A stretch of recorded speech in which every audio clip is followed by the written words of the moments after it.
Everybody, it's Midwest Comic Man. Welcome to Inside the Covers, where we take a classic Golden Age book and just go through the book page by page. Today we're going to start with Planet Comics #1 from Fiction House. Fiction House was a pulp publisher that expanded into comics, created some of the most collectible comics of the Golden Age. Their most famous creation was Sheena, Queen of the Jungle, which is still around today. Planet Comics was their sci-fi offering, running 73 issues, launched the career of several of the greatest comic creators of the Gold and Silver Age. First issue begins with a gorgeous Lufine cover. The cover is clearly inspired by the pulps. Flint Baker and his scantily clad lady friend, they were always scantily clad in Fiction House comics, blast through the one-eyed monsters from Mars in a bid to escape. Great line work from Lufine here, as always. Inside the front cover, we have an interesting ad. It's an offer for a painting from the New World War. They weren't calling it World War II yet. It was still 1939. The U.S. wasn't involved yet. And as usual for the times, you have to cut a coupon out from the cover, no less. But that does offer an option to get it without cutting the coupon, so at least there's that. So the first story we have is the planetary adventures of Flint Baker and the one-eyed men from Mars. Starts with a splash page of what they figure a rocket launch platform passed for in the 30s would be my guess. Lots of colors, blocky, and his father had started, Flint Baker's father had started building the rocket and passed away, and Flint continued his work, and it's ready for a flight to Mars. On the next page, he goes to the state prison and gets 3 prisoners freed, tells them they may wish they were back in prison after what they have to go through. The next page, we find out the 3 prisoners were all death row inmates, but they were also all mechanics. Flint explains to him they're never going to see the Earth again, but they're all in for it because it's better than death row. And a few weeks later, the rocket blasts off, headed for Mars. Next page, as they approach Mars, Flint discovers a stowaway, a female reporter, of course. And just as he finds her, the ship swerves to avoid a meteor, and she falls right into Flint's arms. And because of that, he decides he's okay with having the female reporter on the ship. Next page, all the 3 cons tell their stories. They all seem to have extenuating circumstances. One of them was mind-controlled. This is get them some sympathy for the circumstance of how they ended up there, that maybe these aren't such bad guys. Next page, it's a couple weeks later. They land on Mars, thinking they're the first ever there, but they find a battered old rocket ship. There's a skeleton inside with a note on it that warns them to stay away from the dark side of Mars, whatever they do. So next page, they're exploring their surroundings, and there's highways, which they figure must be the canals that are seen from Earth, and these highways have vehicles on them. So they follow one of the highways and find themselves at a massive city. So when they get there, there's this alien watchdog thing that scares them, and but a woman looks out of the window, starts speaking at them in a strange language. She switches to English, and she brings them inside, and we find out that she is Princess Vega of the city of Vru. They explain that the previous ship that they found was full of evil Earthmen who were banished to the dark side, where they waged war on the light side. Flint pledges to assist the light side, and then we find out that on the dark side, Sarko, who is the last of the evil Earthmen, he starts launching another attack of one-eyed monsters from Mars. Next page, we have hundreds of ships from the dark side attack, but Princess Vega is able to engage a protective dome over the city that protects it from all the bombers. The next page, Sarko is thwarted in his aerial attack, so he sends his foot soldier monsters in, who, before Flint can do anything, they grab Mimi, the reporter, and Princess Vega, and skip out of the city with them as prisoners. So on the next page, Flint and the convicts give chase in their spaceship, and they head towards Sarko's fort on the dark side of Mars. And then next page, they put disguises of, just dark clothing, since they're on the dark side of Mars. They sneak into the fort, And they find Sarko. He's about to murder Vega, and he wants to make Mimi immortal, so she has to stay with him forever. Typical dastardly plan.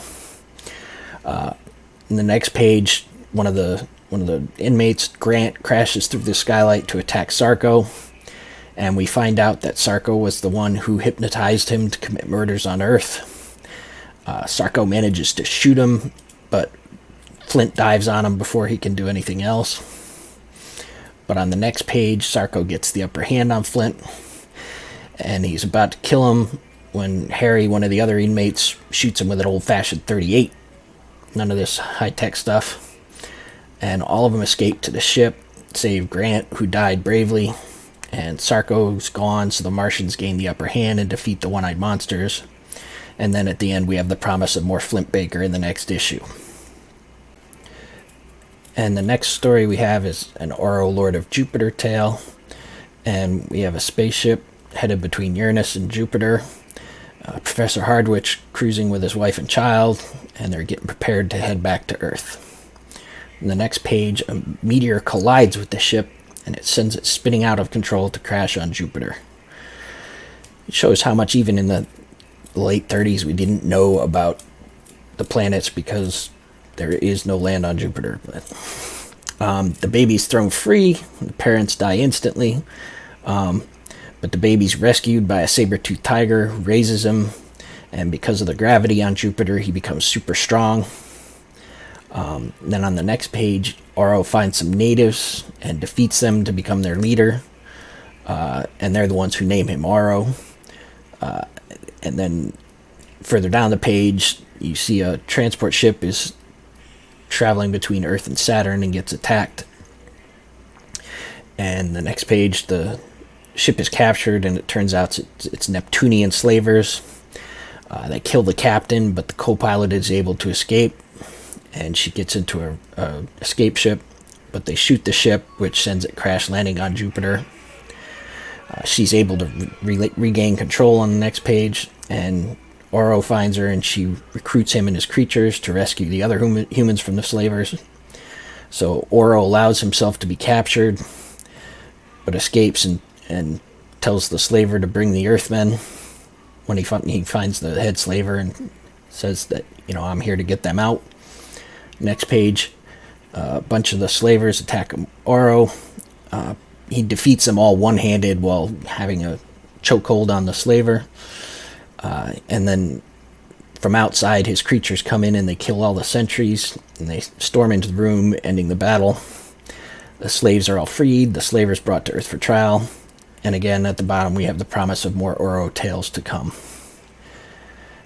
The next story is the Red Comet. The Red Comet is a guy who scouts the universe for adventure, and an expedition of Earthlings is exploring a planet when they crash into steel webs in the Valley of the Spider People, and the evil half-human spider people take the humans prisoner. On the next page, someone must have got out a distress signal because the Red Comet arrives on the scene, and using his intra-atomic space adjuster, he expands to gigantic proportions, and he rips the steel webs apart and carries two of the ships that were trapped in them to safety. He goes to rescue the others from the first ship that was captured. On the next page, he's attacked by a Spider-Man, but he defeats him relatively easily, and he makes it to the underground city of the Spider-Men. In the next one, Comet reduces in size and runs into the square holding the Earthmen as Zagu, the Spider High Priest, begins a chant. He expands to giant sizes in an instant and crushes hundreds of the Spider-Men, but Zagu escapes, and Comet leads the captives to safety. He sounds a lot like Ant-Man. He can get small, he can get big. Next page, Zagu has his men construct a web wall to stop the humans, but the Comet again expands in size and crashes through the wall of the cave. He helps the humans escape, and then flashes out into space to seek out new adventures. This one doesn't have anything saying, there will be more adventures, so I'm not sure. This may have been a one-shot. Let's see. The next one is Captain Nelson Cole of the Space Force. and we find out that, the planets, there's like a planetary confederation. They've all been populated, and they've lived peacefully for hundreds of years. But suddenly ships are starting to be lost in between, transport ships between the planets.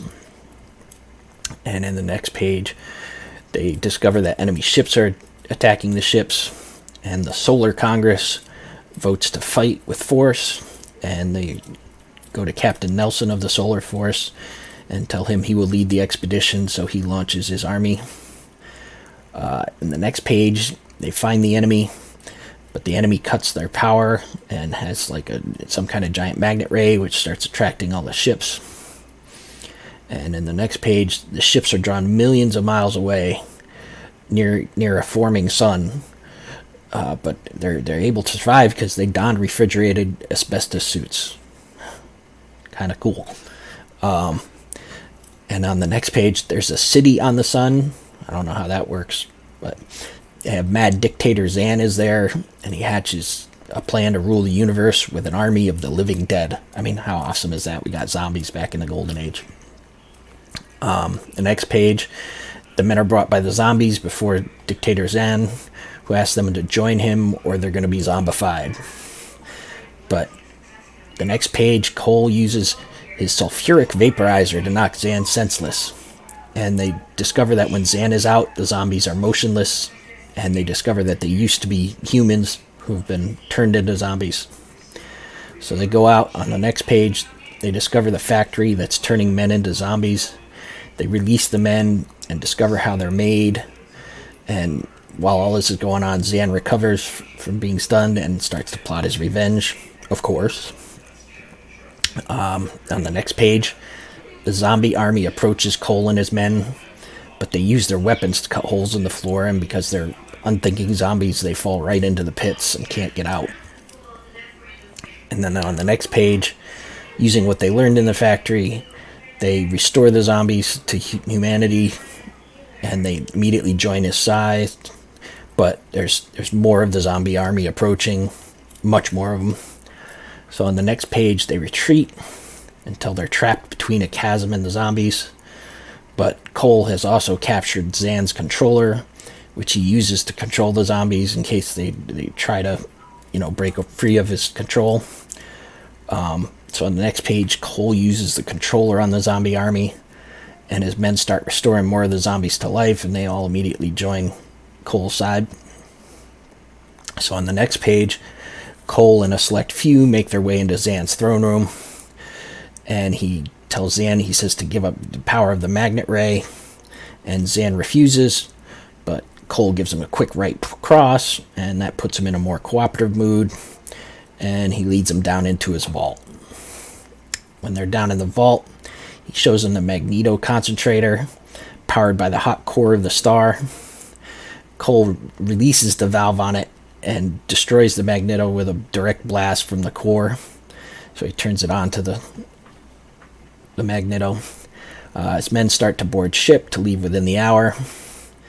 Next page, there's Zan's ships that were lurking in space. They're all destroyed when the magneto power is lost. And Captain Cole is hailed as a hero and given the President's Award as Zan is imprisoned. And again, we've got more adventures of Captain Cole next issue. The next story is Spurt Hammond, Planet Flyer, and the Warlords of the Moon. Okay, first off, this may be the worst name ever. This is 1939, but still, I cannot think being named Spurt was a good thing. So, but moving into the story, apparently there's a lunar war going on. The moon is overrun by warlords like present-day China, which the present day was 1939. The polar region is run by Lunarzons, who are woman warriors out to rule the moon completely. They plot to rob interplanetary transports, and one of them is piloted by Spurt Hammond, and Lunarzon ships surround the transport. The next page, in a fit of anger, Spurt slaps one of the women. They respond by stealing all his cargo and stranding him on an asteroid, so I don't think that worked out too well for him. Spurt pursues them and is promptly captured again. Still can't get over that name. And the leader of the Lunarzons on the next page shows Spurt that on the polar region of the moon, all the men are enslaved, and all they do is create explosives for the Lunarzons. And they also have a kennel full of strange monsters. In the next page, we find out that the kennel is, they're going to use those creatures as suicide bombers on Earth. But Spurt plans to use one of them to blow up the munitions plant. So he's not imprisoned because they don't think he can do anything. So on the next page, he waits and sees one of the creature next to the munitions plant chasm, and he attacks it. And then on the next page, he gets the upper hand and raises the monster over his head, and he pitches him into the cavern, exploding the entire munitions plant. Then he fights to the radio room and phones Earth to negotiate a peace treaty while holding the Lunarzons at bay. Not bad for a guy who was just a transport pilot captain. And on the next page, stunned at his resourcefulness, the Lunarzon women engage in a vicious cat fight to see who's gonna wed him. Spurt takes that time to promptly beat Feet out of there and to head for more adventures in the next issue. The next story we have is Buzz Crandall and the Space Patrol. Buzz Crandall and his crew protect wayward explorers, and they get a distress signal from Neptune. An expedition has been captured by Sharkmen under the seas of Neptune. He puts on his see-through plastic suit so he can be styling with his stim trunks and heads out to save the group. Next page, he kills 2 of the Sharkmen guards and luckily finds his way to the control room for the torture chamber. And he attacks and crushes the nerve center of the monster there. He then heads down to rescue the humans. And we find out on the next page that the leader of the Sharkmen is trying to get the scientists to reveal how to turn water into an explosive. He's also got his daughter, so they won't give up the secret, so he releases some sea spiders to attack the scientist and his daughter. But on the next page, Buzz gets there just in time and kills the sea spiders. The daughter faints and Buzz carries her out. And alarms sound and the Sharkmen come rushing into the torture chamber. But on the way out, Buzz stopped in the control room and he pulls a lever, freezing all the Sharkmen, catching them in their own torture chamber. And then we finish with the scientists saved. Buzz heads out for further adventures in the next issue. And then the last story in this is Quarak, space pirate who stole a world. And we start off on planetoid Spectrumus, which is on the outer edge of the world in the year 2000 AD. And living on there is an insane Earth scientist named Quarak. The next page we find out, as all insane Earth scientists do, he wants to rule civilization, starting with Pluto, which is apparently greatest of the known planets. I guess they didn't know that Pluto officially isn't even a planet anymore. But using a magnet ray, he starts to pull Pluto out of orbit, and millions of Plutonians die in Pluto quakes and freezing temps, and the mountains are crumbling, and it's just really not a good day. So on the next page, in an observatory on Mount Everest, scientists discover the magnet ray from Spectrumus focused on Pluto. So they figure out what's going on. And then the next page, they send a message to Geneva, Switzerland, and they dispatch 3 sky dreadnoughts. And Lieutenant Blake is picked to command the flight, and he receives orders. On the next page, apparently these ships must be ready to go, because in 10 minutes they had the ships prepped and launched, headed to Pluto. I don't think even the U.S. military has flight times like that. So, the next page, ships make their way to Pluto, where they discover all the dying Plutonians and decide that this is probably not a good thing. So the next page, they're searching for a way to help they launch again, and they pass into the beam of the magnet ray, which disables their ship, and it draws them to Spectrumus, the planetoid, and they're forced to land, and Quarak comes out to meet them. On the next page, Quarak captures him, and he suspends Joan to die of starvation, and Gary gets suspended upside down to die of blood pressure to the head. So on the next page, Gary, while he's upside down, Gary's rocket heat ray drops to the floor and fires, and it breaks Korak's ray. Gary turns the tables, and he suspends Korak upside down. So on the next page, to destroy everything, they turn the magnet ray to face Spectrumus itself, and they take Korak to Justice, and they escape Justice. Spectrumus explodes. Pluto slowly starts to return to its orbit, and the people are saved.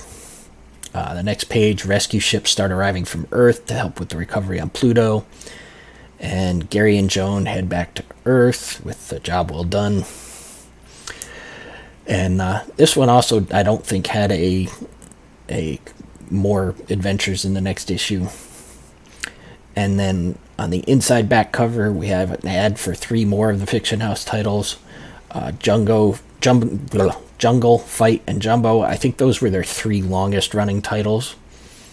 And then on the back cover, we have one of those ads where you can buy all kinds of crap.